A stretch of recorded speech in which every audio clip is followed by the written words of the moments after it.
Andrew Garfield, welcome to the film.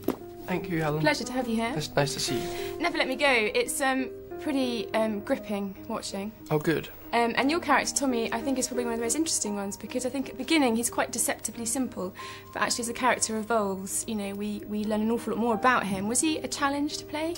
Yeah, of course. That's a nice evaluation. I appreciate that. Yeah, of course. I find every bit of acting a challenge, though. So it's no more or less challenging than anything else. But yeah, extremely hard, like infinitely challenging, because there's no you know, when you're working with a beloved book that has beloved characters that people have envisaged in their own imagination so many times and have developed relationships with, it's you know, you have to try to actually forget all that when you're stepping into trying to portray that. None of you will do anything except live the life that has already been set out for you. And sometime around your third donation, your short life will be complete. That's what you're created to do. But of course it creates a great deal of pressure because, sure, I can imagine. You know, like my mum loves this book. So she was like, I don't really know if you remind me of Tommy. I would have cast someone else, like Denzel Washington or something. You know what I mean? Well, not Denzel Washington. No, she didn't say that, but that's just like a crass example. She of course, was totally in support of me getting this film. Exactly how much experience have you guys had with the outside? Quite a lot. We haven't. Drinks? 5 Cokes, please.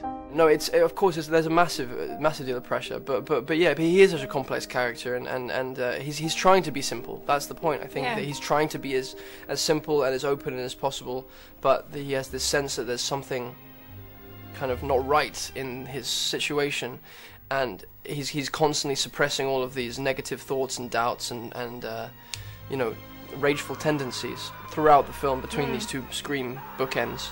At the beginning, as young Tommy, as Charlie does, and I do at the end. So in between, it's just an attempt to make sure you lead a simple life. Otherwise, the complexity of existence becomes overwhelming.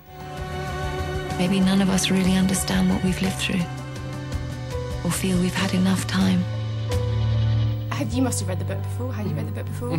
So when you got approached for the project, I mean, how did you feel initially? Were you? I just wanted to be a part of it. You know, I think it's rare for actors to be a part of things that they really kind of care about and that mean something to them. And great works of literature adapted brilliantly into a cinematic form are rare. And you know, I think all of the actors that are involved were desperate to be involved. So yeah, it was kind of one of those very rare, no-brainer situations where you go, well, I'll do anything to be a part of that, let alone that role, you know.